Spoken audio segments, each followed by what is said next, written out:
ayon daw po kay PNP Chief Marbel, etong si Kibulok mga kababayan na kaalyado ni Duterte ay magdudusa sa kulungan at talagang pagbabayarin po nila. Ano po, gawa ng sabi po dito mga kababayan, ito basahin po natin. Sabi dito mga kababayan sa Abante Una sa Balita, ito daw.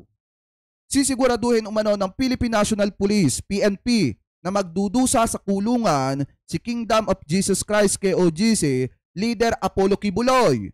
Sa panayam ni Pinky Webb sa daily program nito na On Point sa Billionaire News Channel, BNC, ibinahagi ni PNP Chief General Romel Francisco Marbel na patuloy na nangangalap ang mga investigador ng pulisya ng mga testimonya mula sa mga biktima nitong si Kibulok. Ibig sabihin mga kababayan, hindi po basta-basta makakalabas etong si Kibulok dyan sa kanyang gulo na napasukan. Ano po, talagang pagbabayarin siya dyan at kung maaari bubulukin siya sa bilangguan. At ayon po yan mismo kay PNP Chief Marbel, kaya nga nangangalap yung mga investigador ng mga ebidensya pa na mas makakapagdiin pa dito kay Kibulok. Dahil mga kababayan, ang ginagawa ng mga to ngayon, ginagamit nila yung karapatan ni Kibulok na tumakbo sa pagkasenador at kung sakaling pala rin ito mga kababayan, kakailanganin ni Kibulok na gampanan yung pagiging senador niya. At yung mga ikinakaso po laban sa kanya, malaki ang tsansa na humina ng humina hanggang sa mapawalang sala etong si Kibulok mga kababayan. Ano po, so ngayon sabi pa dito, basahin pa natin. Ayan, dagdag niya, marami na silang natatanggap na reklamo at sinumpang pahayag laban sa self-proclaim Son of God. We want to make sure talaga, tight talaga yung kaso. We want to make sure na talagang itong si Kibuloy will suffer talaga in jail. Yan ang gusto namin pahayag ni Marbel.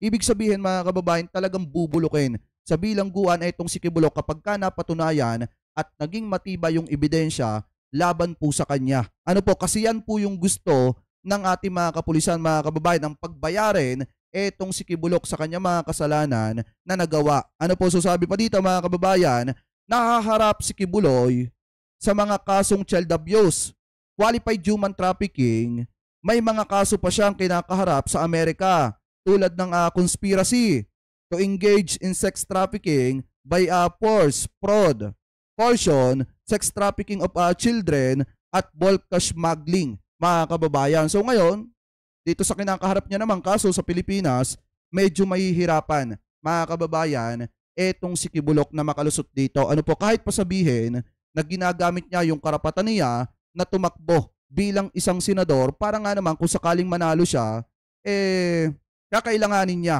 nagampanan mga kababayan yung mga kaso, yung trabaho niya bilang isang senador at yung mga kaso na isinampa sa kanya, hihina mga kababayan hanggang sa mapawalang sala siya Commission at on Human Rights. hindi niya pagbayaran yung kanya mga kasalanan. Ano po, so ngayon, punta naman po tayo mga kababayan dito sa isa pang balita na nakita po natin na kung saan binakbaka ng matindi ni Senator Risa Hontiveros etong si Duterte. Kasi nga naman kung matatandaan nyo, nung nagkaroon ng hearing dyan po sa Senado, naging bastos mga kababayan etong si Duterte. At sinasabi pa nga ng iba na pinagtangkaang hijackin ni Duterte ang pagdinig dyan po sa Senado. Pero kung titingnan po talaga natin mga kababayan, may mga ilang senador kasi na talagang saglip na usigin etong si Duterte, yung iba nagtatawanan pa, the more na nagmumura etong si Duterte. At yung iba, pumapabor pa sa mga binibitawang salita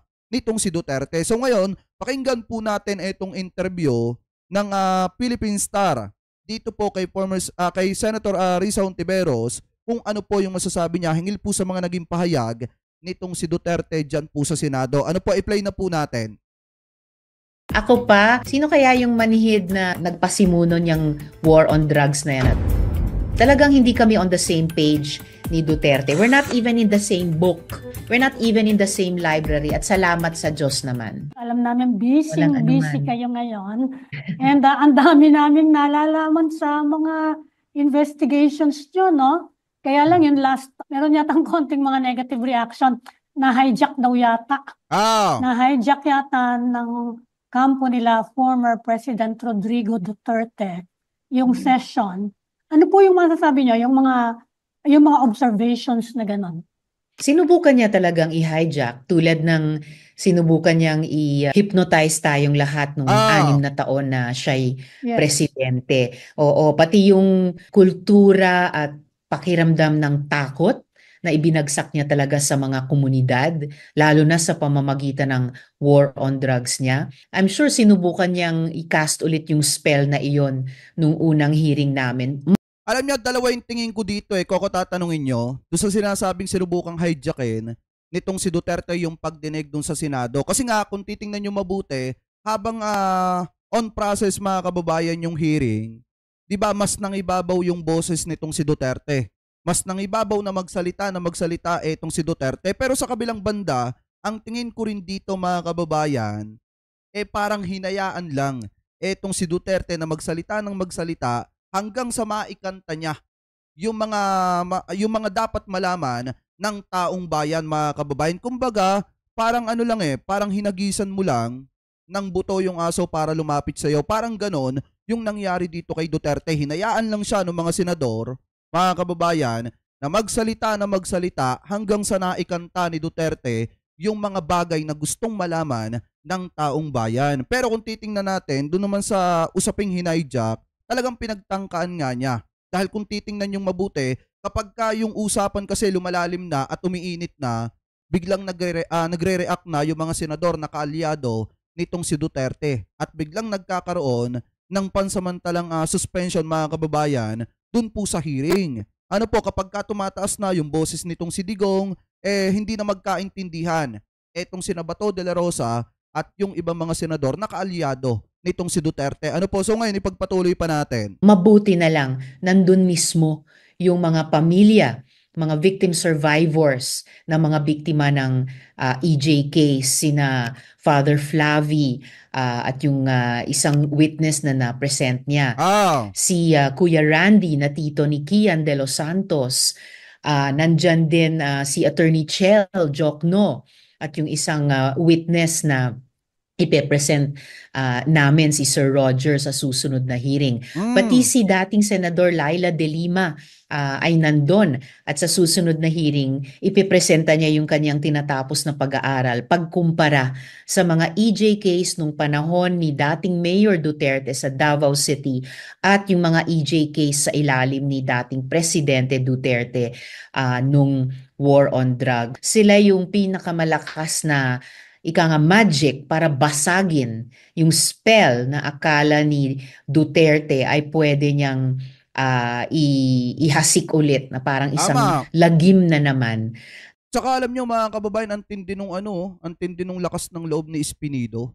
Di ba harap-harapan niya talagang ibinulgar, kaharap si Bato de la Rosa at saka itong si Bongo mga kababayan, talagang harap-harapan niyang sinabi yung pagkakasangkot nitong si Bato de la Rosa at saka nitong si Bongo. Kaya nga kung titingnan natin mga kababayan, alam nyo, mas paniwala pa ako doon sa sinasabi ni Espinido doon sa Senado mga kababayan kaysa doon sa paghuhugas kamay nitong si Bato de la Rosa about sa pagkamatay nitong si Kian de los Santos. Ano po, dahil kung titingnan natin, sinusubukan niyang gamitin yung pagkamatay nitong si Kian de los Santos mga kababayan. Sinusubukan niyang gamitin para lumabas sa publiko na may malasakit siya mga kababayan at sinusubukan niya na ipahid yung kasalanan ng mali nilang pagdedesisyon dun po sa tiyuhin at tatay nitong si Kian de los Santos. Kaya kung titingnan natin, mas kapani-paniwala pa yung mga sinasabi ni Espinido laban dito kina Bato at dito kina Bongo kaysa dun sa sinasabi nitong si Bato de la Rosa. Ano po ngayon, ipagpatuloy pa natin?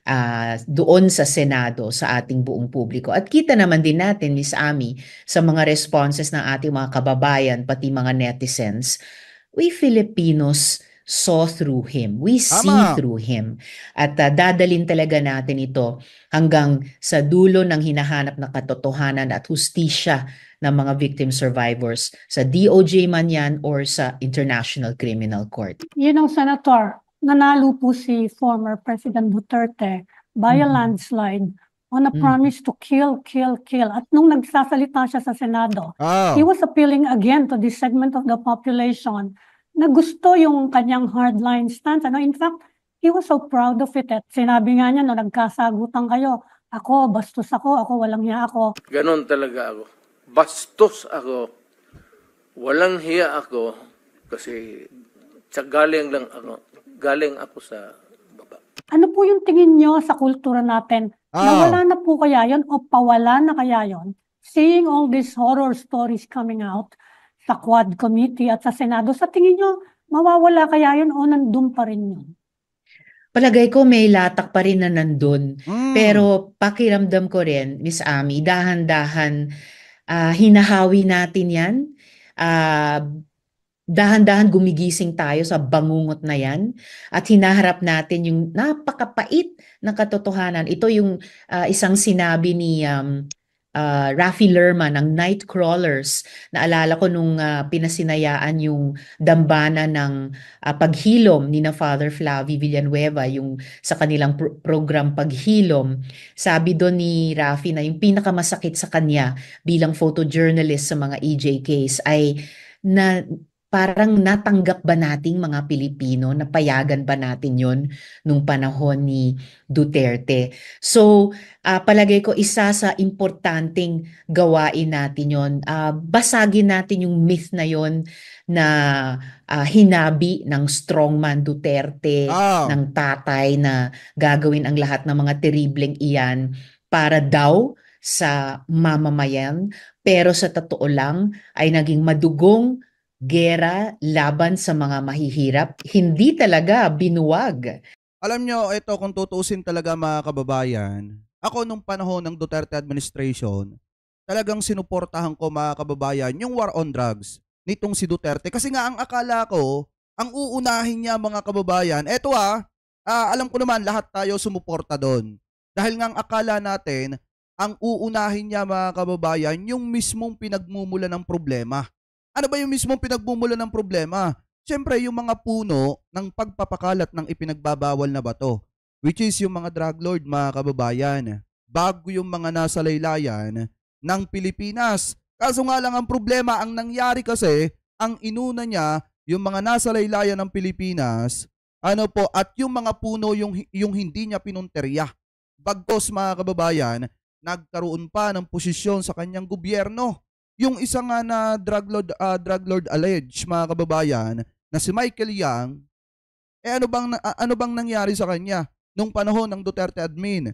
Naging presidential economic advisor nitong si Digong mga kababayan, at yung mga pulis na nag-iimbestiga na tuwid sa serbisyo na natuklasan na itong si Michael Yang ay di umano sangkot sa papagulong ng ipinagbabawal na bato ng bilyon-bilyon na ipinagbabawal na bato, na saglip na pasalamatan ni Duterte yung mga pulis na nag-iimbestiga at nakatuklas noon, anong ginawa? Diba ipinatugis pa mga kababayan katulad nitong si Acerto. Kaya nga kung titingnan natin, wala naman sanang problema dun sa drug war nitong si Duterte kung ang pinunteriya niya yung mismong mga puno bago yung mga laylayan. Ano po? So ngayon, ipagpatuloy pa natin ang problema ng mga big time na drug supplying. In fact, abangan nyo Miss Ami sa susunod or mga susunod na hearing, may ipepresenta po kaming bagong video testimonya ng ugnayan ni Duterte, hindi lang sa Davao Death Squads na sinubukan na naman niyang bola-bolahin tayo nung hearing, pero kaugnayan din niya sa drug business itself. Yan! Senator, related pa rin doon sa mga ang haba-haba. So ibig sabihin may lalabas pa pala na issue mga kababayan na etong si Duterte talagang kumbaga parang kasosyo or talagang may malapit na ugnayan sa ipinagbabawal na bato. So kung ito mapapatunayan mga kababayan ang mangyayari dito, kaya ipinatumba yung mga nasa laylayan na mga kababayan nating Pilipino, ang iisipin dito ng maraming tao siguro karibal sa negosyo or marami nang nalalaman at pwede silang malink mga kababayan. Kaya ipinatumba yung mga katulad na mga pinaghinalaan dati mga kababayan na sangkot sa ipinagbabawal na bato katulad nung tatay nitong si Kerwin Espinosa. So kung may katotohanan man yung mga aligasyong yon mga kababayan, at saka yung 3 Chinese na di umano pinatay mga kababayan, ipinatumba dito kay Padilla nitong si Duterte. Kung yon ay may katotohanan talaga mga kababayan na si Duterte yung nasa sa likod doon, ibig sabihin, ang lalabas dyan, karibal nila sa negosyo, yung mga ipinapatumba nitong si Digong. Kung si Digong ay may kaugnayan talaga sa ipinagbabawal na bato. Ano po ngayon, ipagpatuloy pa natin. Ano sinabi ni former president, ayaw Sobrang na haba. umalis. May Yun na nga daw. binanggit din siya na one point na napansin ko. Because he was explaining for a very long time kung bakit gano'n ang ginawa niya. Sabi niya, Hi, Ma'am Dolly Babes, may galab shoutout ha. pag hindi ko ginawa yun ang bagal-bagal daw ng hustisya. Ano po yung tingin nyo dun sa sinabi niyang yon? In fact, yun din ang sinasabi ng ibang mga supporters ng kanyang war on drugs. That's why they are willing to embrace shortcuts to justice. Kasi nga daw napakabagal ng takbo ng hustisya sa bansa natin. Ano po yung masasabi niyo ron? Napakabagal ng pagtakbo ng hustisya sa atin. Dapat alam niya yon na isang matagal na problema bilang abogado rin siya. Tama. Naging prosecutor, paulit-ulit niyang sinasabi sa Davao City. But in fact, nung presidente siya, inamin niya. Nung naging prosecutor siya, nagtatanim siya ng ebidensya dun sa mga suspects.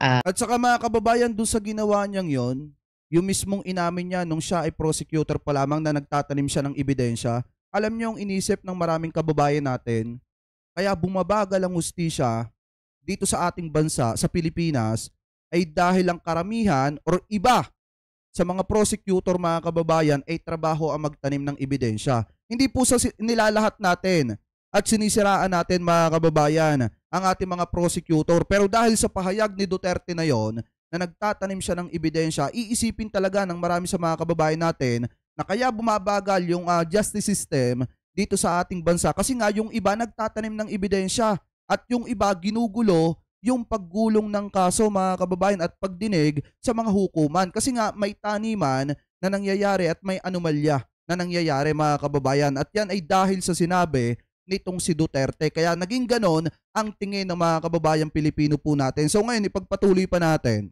Na napapatay sa violent crimes.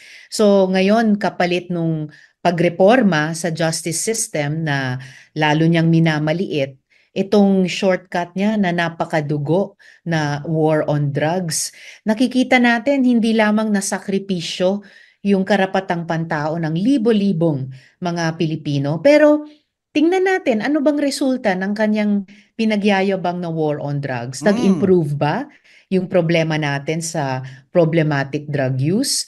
Talaga bang nahuli nila ang lahat ng mga big-time drug lords? Mukhang hindi rin naman. Naging kaibigan pa nga yung iba eh. Alam niyo, ito nga yung nakakatawa dito nagkaroon ng drug war. Etong si Digong, pero yung mga drug alleged, mga kababayan, na sinasabi mga drug lord, naging kaibigan niya pa yung iba. Nagkaroon pa ng posisyon sa gobyerno yung iba, mga kababayan, at yung mga tuwid na pulis na nakadiskubre noon nung panahon ng Duterte administration, ano nangyari sa kanila? Yung iba, ipinatumba di umano, mga kababayan, at yung iba naman, ipinahanting kaya nagtago katulad nitong si Asierto. Kaya nga kung titingnan natin, baligtad nung panahon ni Digong yung mga mismong nagpapakalat, yun yung ligtas.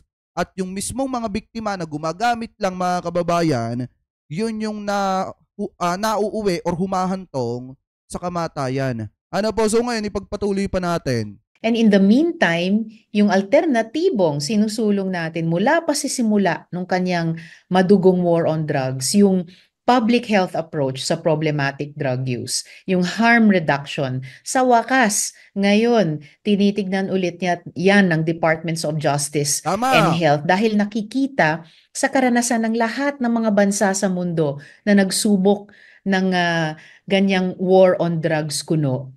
Hindi quote-unquote nagtagumpay. Hindi talaga nasagot ang problema ng drug supply at lalong hindi nasagot ang problema ng drug demand or problematic drug use. Sa halip, yung public health approaches sa mga bansang iyon ang nagtagumpay at nagtatagumpay. So, aywan ko kung anong pinagyayabang ni Duterte dyan sa kanyang napaka-madugo, napaka-puno ng paglabag sa karapatang pantao at pati sa batas ng ating bansa na war on drugs niya. At least po, Senator, napaamin siya, no? Picture a perfect holiday with... Wait lang, may ads lang. Ay, shoutout sa... Ay, 1.6 na pala tayo. Mega love shoutout po sa inyo, ha.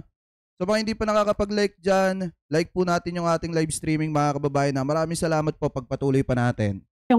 Yung death squads, very important. Mhm. Kaya lang, of course, lahat napansin merong inconsistencies. Yung 3 points, sinabi niya, meron daw kasamang pulis. Later, mga gangster pala. Later, sabi niya, mayayaman na gustong sila mismo pumatay. Ano po yun? Mare-reconcile ba yun? Are you going to clarify that with him? Kung sakasakaling humarap pa siya?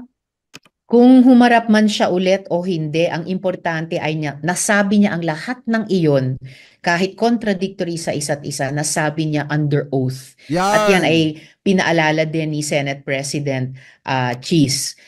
Kaya nga mga kababayan, kung titingnan natin, kahit pa magbiro si Duterte, ito yung lagi natin sinasabi kanina doon sa unang live natin, kahit magbiro si Duterte na magbiro, doon sa Senado, kahit gawin niyang katatawanan ng Senado mga kababayan, at kahit sinubukan niyang hijackin yung pagdinig ng Senado, hindi niya maikakaila na under oath po siya habang nagsasalita siya. Kaya lahat ng sasabihin niya doon, pawang katotohanan at talagang sinumpa ang salaysay niya.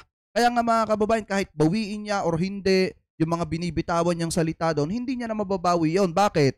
Kasi naka-under oath po siya sa Senado habang nagsasalita siya. Ano po, so ngayon ipagpatuloy pa natin. Sinabi yan ni Duterte ang lahat under oath. So, ang dami niyang nabigay na materyales sa DOJ at sa mga investigador ng ICC.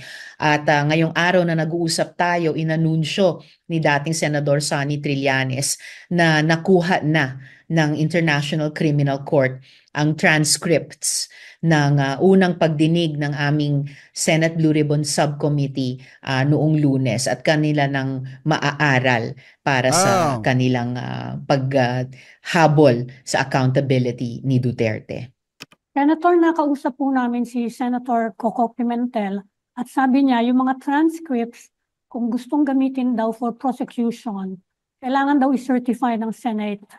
Kung hihingin ba yon ng ICC yung certification na yon, ibibigay ba, I'm sure ibibigay ng subcommittee, no?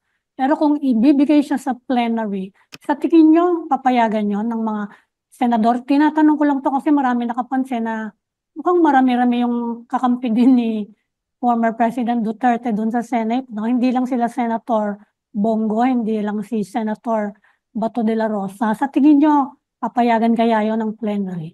Marami-rami man o hindi ang mga kakampi ni Duterte sa Senado. May rules kami sa Senado in the conduct of investigations in aid of legislation. At hindi naiiba itong investigasyon na ngayon ng Blue Ribbon Subcommittee, lalo na sa napaka-importanting issue ng war on drugs at saka EJ case. Kaya nananalig ako at makikipagtrabaho ako sa subcommittee chair para ma-access ito ng sino mang humingi, DOJ man yan o ICC. And in fact, may standing napanawagan pa ako sa Office of the President na limitahan nila yung exemptions dun sa Executive Order number 2 tungkol sa freedom of information. Buksan sa publiko, sa Commission on Human Rights, ang lahat ng PNP records at iba pang mga government records tungkol sa mga EJ case na ito para maisiwalat na ang buong katotohanan dyan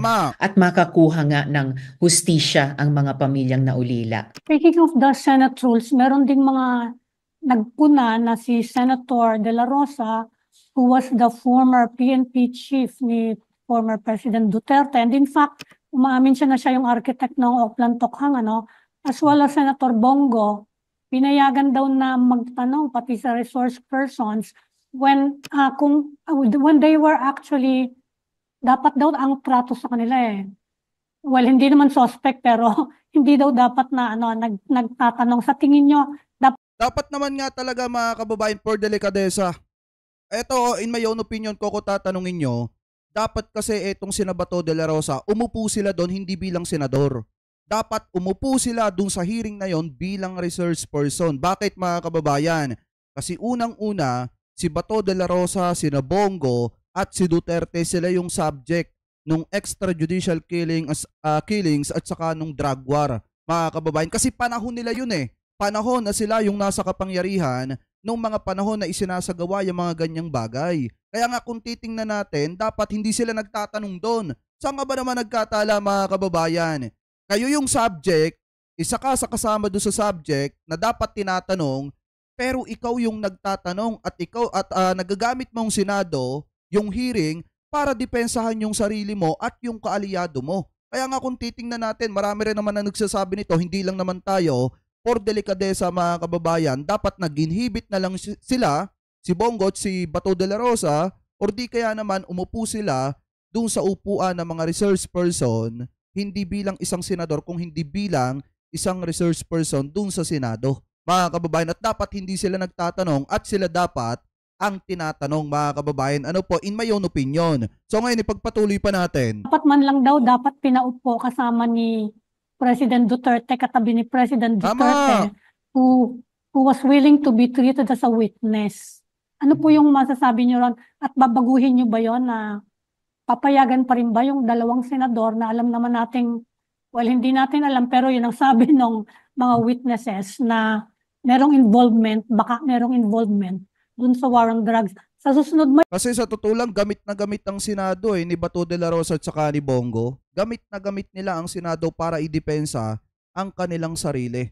Mga kababayan, yun nga lang yung nakakalungkot dyan. Nagagamit ang Senado para depensahan ng isang tao, mga kababayan, na napakalaki ng pagkakautang sa taong bayan. Biruin nyo ha, ang kalaban ni Bato de la Rosa dito, hindi lang naman kasi isang tao Hindi lang naman kasi isang pamilya. Kung hindi napakaraming pamilya ng mga naulila nung binawian ng buhay nung panahon na isinasagawa nila yung war on drugs nilang yan. Ano po, so ngayon ipagpatuloy pa natin. may ibay ng pwesto nila o ganun pa rin yung setup? Magiging discretion po yan ng chair.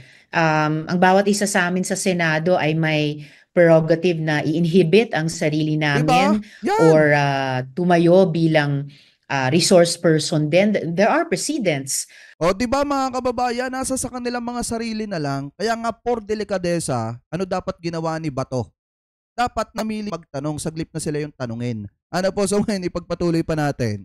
Miss Ami, naaalala nung iba na kung tama ang aking alaala sa kanilang kwento, si dating minority leader ko rin, no? Si Senator Frank Drilon, nung nagkaroon ng isang investigasyon, ininhibit ang sarili nila. Sa rules pa rin, Senator, pinuri kayo ng mga tao dahil, well, you called out the former president dun sa katakot-takot na mura, no? Oo, ang bastos talaga. Punong-puno talaga, no? Yeah. Pero mukhang hindi niya sinunod Are you planning to pass any rule sa susunod kung maimbitahan siya uli para mapigilan na yun? Kasi nagiging X-rated yata yung ano ninyo, yung session nyo. Ano yung balak nyo gawin to maintain discipline? Kami sa Senado, susumikap talaga kami tratuhin ang sino mang resource person bilang bisita, no, sa Senado, sa aming bahay. Pero dapat rin ang bawat bisita sa aming bahay, wag magkakalat ng basura diyan, no? I-observe din nila at in-observe niya dapat yung parehong decorum na sinusubukan na. Kaya nga, yun naging ugali ni Duterte, mga kababayan, dun sa Senado, yung mga pagmumura niya. Although kahit naman ng presidente siya, mga kababayan, yung ang kanyang opisina bilang presidente, di nga niya nare-respeto dahil nagmumura siya na nagmumura. So ngayon, mga kababayan, kung titingnan natin, yung naging pinakitang kabastusan at kawalang hiyaan ni Duterte. Nga po, kung hindi sumunod, I don't think i-contempt siya ng Senado, no? Paano kayong magagawa? Well, if push comes to shove, that is always among the broad powers of the committee. I-cite in contempt ang isang resource person for unruly behavior. Tama! Napakababa at madilim ng pagtingin niya sa ating mga Pilipino kung ngayon bahagi ng myth na susubukan niyang i-weave at hindi mabasag ay binoto siya ng karamihan natin dahil siya ay ganyan. But in any case, kung bumalik pa siya sa Senado, kahit pa naging dating presidente siya, subject pa rin siya sa powers ng komite bilang isang resource person. As we've said, kaya nga pinasukan natin itong investigasyon sa EJ case sa war on drugs. No one, not even a former president, is above the law. So no resource person, kahit pa former president, ay pwedeng or dapat lang i-flout, no, ang decorum na dapat ino-observe bilang pagrespeto sa Senado. Yun naman nga talaga ang tama, mga kababayan. Yun ang pinakatama. Kahit pa naging presidente ka dati, hindi mo pwedeng hindi ka pwedeng lumabag sa batas. Talagang hindi ka pwedeng mangibabaw sa batas, mga kababayan. Kasi unang-una ang pinag-uusapan dito yung pagkakapantay-pantay eh. Kaya nga kung titingnan ninyo, di ba nasabi natin noong nakaraan, pagka normal na mamamayang Pilipino ka, lalo na kapag ka si Bato de la Rosa, yung chairman ng komite, mga kababayan, kapag ka ikaw ay normal na mamamayang Pilipino tapos ang inaakusahan mo or isisiwalat mo ay patungkol sa kanyang kaalyado, ano nangyayari sa'yo? Di ba nababastos ka, pinapasukan, binabarabara ka dun sa Senado. Pero kapag ka kaalyado nitong si Bato de la Rosa, katulad ni Duterte na naging presidente, yung ibang mga senador nag-aalangan pang magtanong. Di ba napakaganda ng pagtrato? Kung titingnan natin, mga kababayan, dapat kahit pa naging presidente yan, kung nagkaroon ng mataas na posisyon yan sa ating gobyerno, dapat pantay-pantay ang tingin sa lahat ng resource person. Pero kung titingnan nyo, ano yung ginawa ni Bato de la Rosa dito kay Picoy, nung dapat magsisiwalat, mga kababayan, ng kasinungalingan nitong si Jonathan Morales dun sa PIDEA Leaks. Ano yung ginawa ni Bato de la Rosa, di ba? Nabastos ng matindi doon yung si Picoy, mga kababayan. Pero kung titingnan nyo, itong kararaan lamang na Senate hearing patungkol dyan sa drug war, ano ang pagtrato kay Duterte nung ibang mga senador? Parang ang hari, mga kababayan. Parang hari na nag-aalangan sila na tanungin etong si Duterte. Kaya nga nang ibabaw ang boses nitong si Digong. Ano po dyan sa Senado at nakapagmura ng nakapagmura. Kasi nga, nahihirapan yung mga senador di umano na kontrolin yung takbo ng hearing, lalo na at si Duterte, yung resource person. Ano po, so ngayon, ipagpatuloy pa natin. Senator, kung sakasakali, this will be the first major case na magfa-file dito sa Pilipinas, ifa-file ng complaint for crimes against humanity. Meron tayong Republic Act, I understand it was passed way back in 2009, ano? Mhm. At nagamit na daw yan, according to some lawyers, nagamit na yan, but on a limited case lang doon sa Mindanao. Pero it will be the first time na presidente. Sa tingin nyo, magpo-prosper siya sa korte natin? Dadaan siya sa prosecutors, dadaan siya sa courts. Sa nakikita nyo ngayon sa lumalabas sa Quad Committee sa Senate, nakakita nyo na ba na merong ebidensya kaya? Medyo mahirap siyang patunayan, ano? Even the Solicitor General already said it. Pero sa tingin nyo, merong sufficient basis for indictment and for conviction? I think the basis is there on the ground, starting from 8 years ago. Or kung idudugtong nga, tulad ng gagawin ni Laila de Lima, idudugtong natin sa mga EJ case sa war on drug or war on criminality noon sa Davao City. The basis exists in truth and in fact. And sa tingin ko, dahil sa hearing sa House at ngayon sa Senado, pumapasok na siya under oath on record. Tama. At nagiging siyang official na mga ebidensya na pwedeng gamitin ng DOJ at saka ng ICC for case build-up. At dito sa ating mga korte at lalo na sa ICC, I think mas nagkakaroon na tayo sa mga araw na ito na fighting chance na makonvict siya at masentensyahan siya. Kaya nga, mga kababayan, nang dahil sa pagyayabang ni Duterte, doon po sa Senate hearing na nagdaan at nahayaan lang siya makapagsalita, marami siyang mga naikanta na materyales na under oath na pwede talagang magamit or mas nagpatibay sa mga ebidensyang pinanghahawakan ng ICC laban po kay Duterte at laban doon sa war on drugs nitong si Duterte. Kahit pa sabihin na nagbiro siya, mga kababayan, na etong si Bato de la Rosa ay member ng DDS or Davao Death Squad, tandaan po natin na under oath po etong si Duterte habang nagsasalita siya. Kaya nga lahat ng sasabihin niya, mga kababayan, talagang pinanumpaan niya at paniniwalaan niyan, especially ng publiko kasi under oath po siya. Ano po, so ngayon ipagpatuloy pa natin. Maganda kung sa ICC o sa Pilipinas kasi hanggang ngayon sinasabi ng Marcos administration, we will not be cooperating at least formally with the ICC. At sinabi rin ni Senator Coco, nakakahiya naman daw kung mauna pa yung foreign entities sa paggamit niya mga transcripts na yan kaysa sa mga local groups sa pag-prosecute nga for crimes against humanity. Sa tingin niyo mas maganda kung dito sa atin na lang i-prosecute? ICC ako.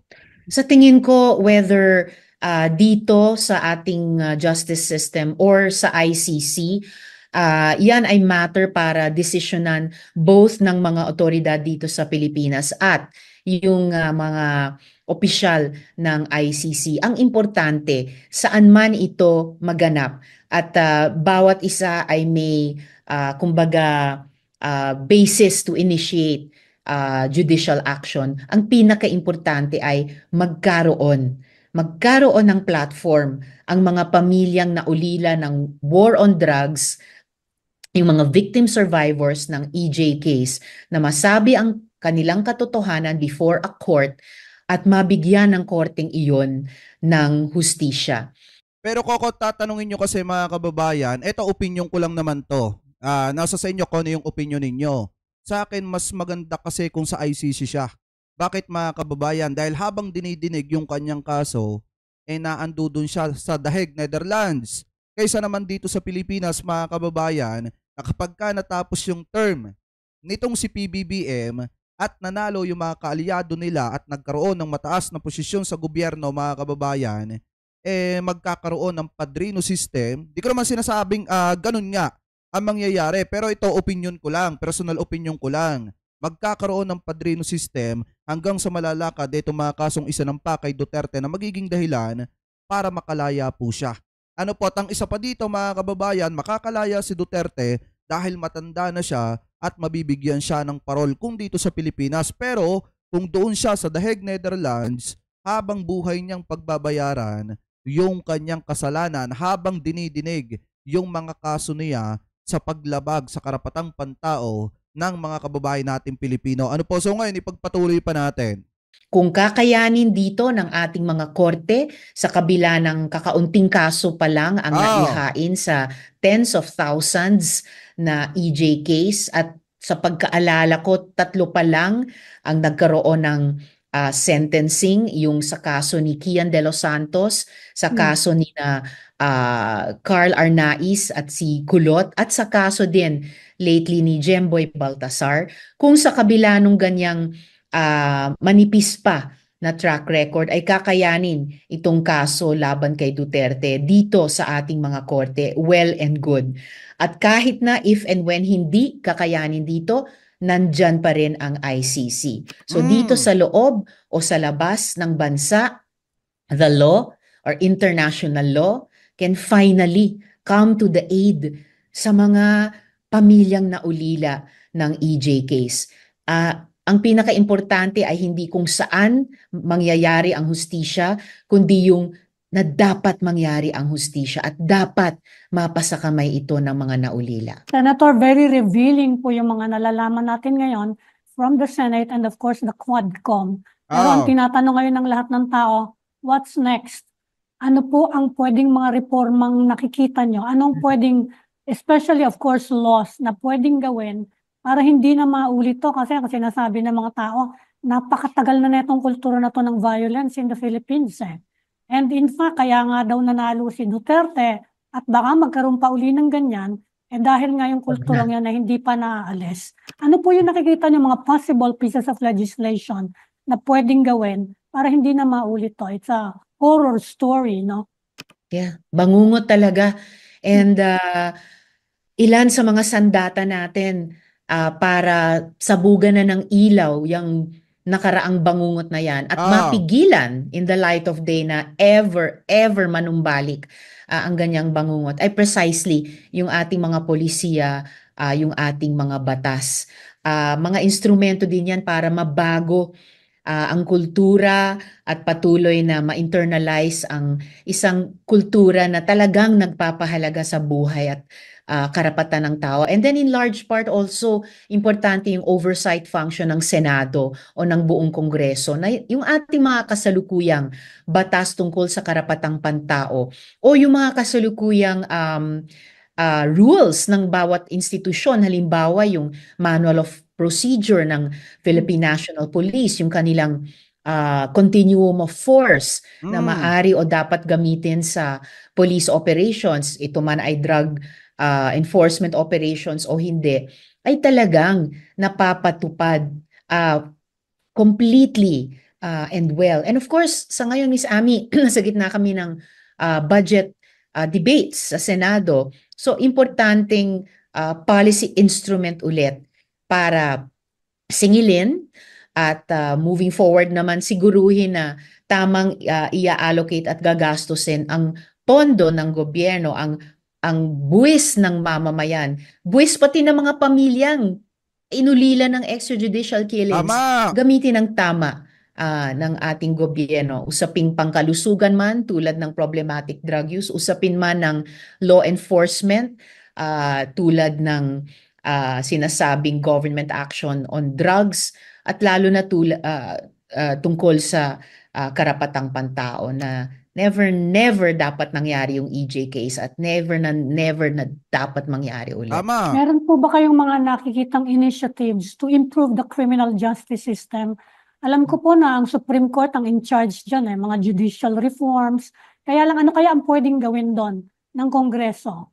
At least to assist the Supreme Court in improving the state of justice, the criminal justice system in the Philippines. Pwede at talagang dapat i-partner namin sa lehislatura ang judiciary, lalo ng Korte Suprema sa kanilang pagsulong ng judicial reforms. Dahil ang criminal justice system ay may several na haligi at isa doon yung judicial system. Kasama din doon yung law enforcement actually bilang pillar ng criminal justice system. So lahat po ng mga pag-imbestiga natin at corrective legislation kaugnay ng PNP ay ay sakop ng haliging iyon. Isa pang pillar ng criminal justice system ay yung ating penal system. So BJMP, Bucor, lalo na in light of yung hindi pa nga namin masyadong naitatanong dahil kulang yung resource persons nung unang pagdinig, yung pagpapatay dun sa 3 Chinese Isa pa yun. convicted drug lords, no?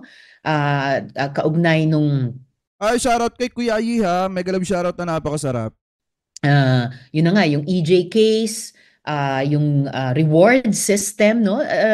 Yan mga kababayan kasi yan talaga yung hinahanap natin doon sa Senate hearing, yung reward system. Kasi yan yung hindi gaanong naitanong or hindi talaga naitanong doon sa Senado. Kasi mga kababayan, kung itatanggi ni Bongo yan, harap-harapan doon sa Senado yung about sa reward system, meron kasi mga bidyong naglipa na ngayon na kung saan may mga interview etong si Bongo na talagang sinasabi niya yung patungkol dun sa reward system. At hindi lang si Bongo yung nagsasalita.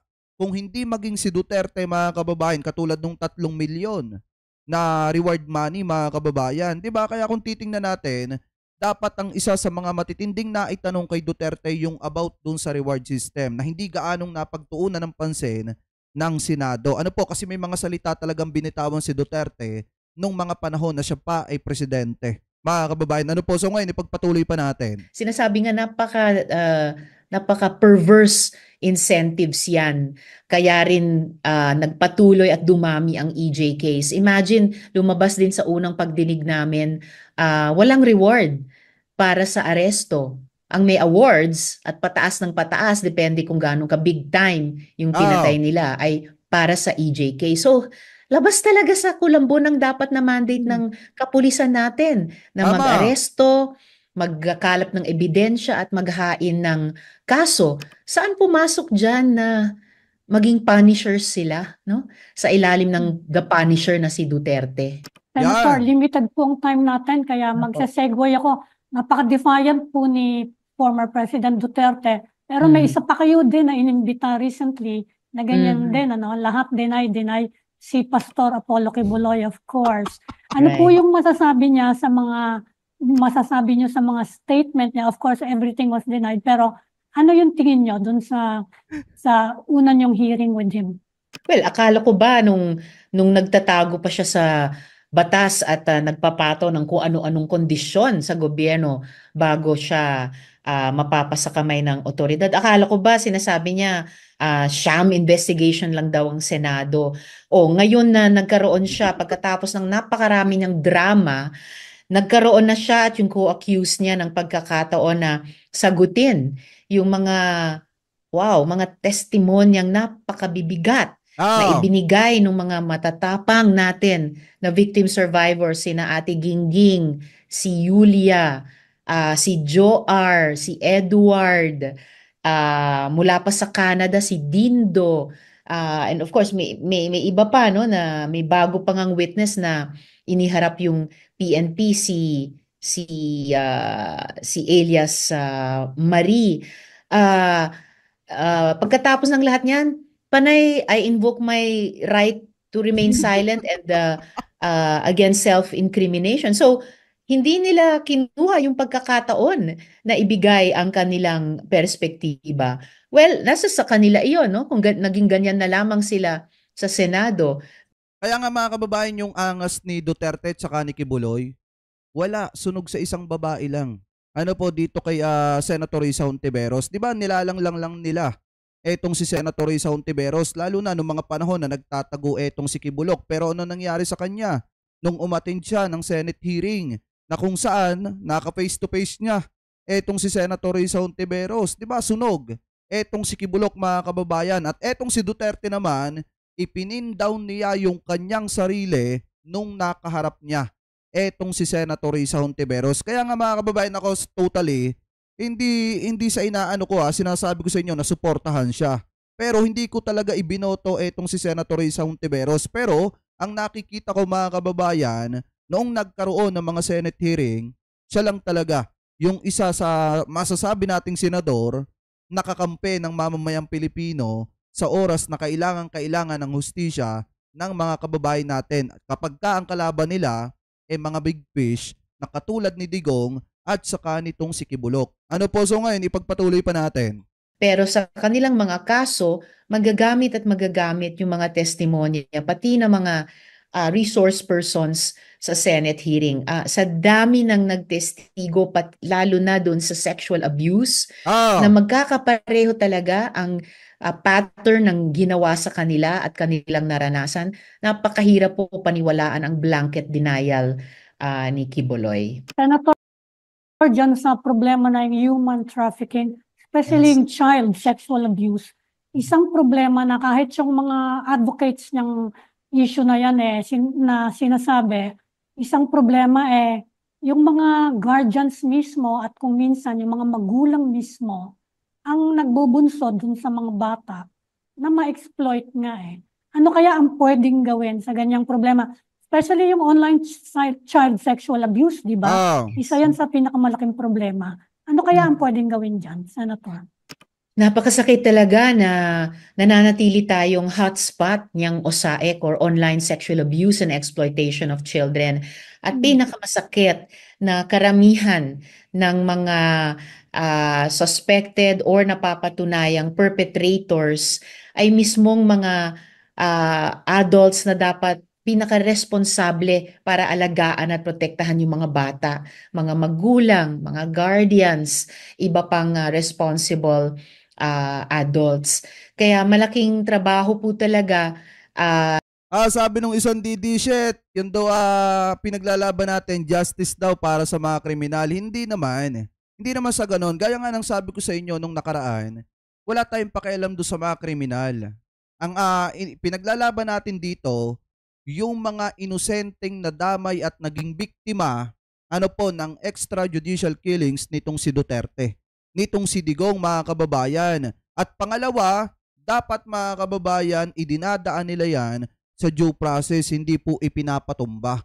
Dahil kung titingnan po nating mabuti, kung si Duterte walang intensyon na masama talaga, dapat kahit si Michael Yang, pinatawan niya ng kaparusahan. Lalo na at nadiskubre ni Asierto mga kababayan na di umano, isa si Michael Yang sa talagang ulo sa nagpapakalat ng ipinagbabawal na bato. Dapat pantay-pantay lang. Wala namang problema kung tutuusin, gaya ng sabi ko kanina, sa extrajudicial killings nitong si Duterte. Kaso nga lang kaya nagkaroon ng problema kasi nga ang tinamaan mga pobreng katulad natin na mamamayang Pilipino, yung mga mismong ulo, hindi naman talaga totally tinamaan. Mga kababayan, ano po? So ngayon, ipagpatuloy pa natin ito.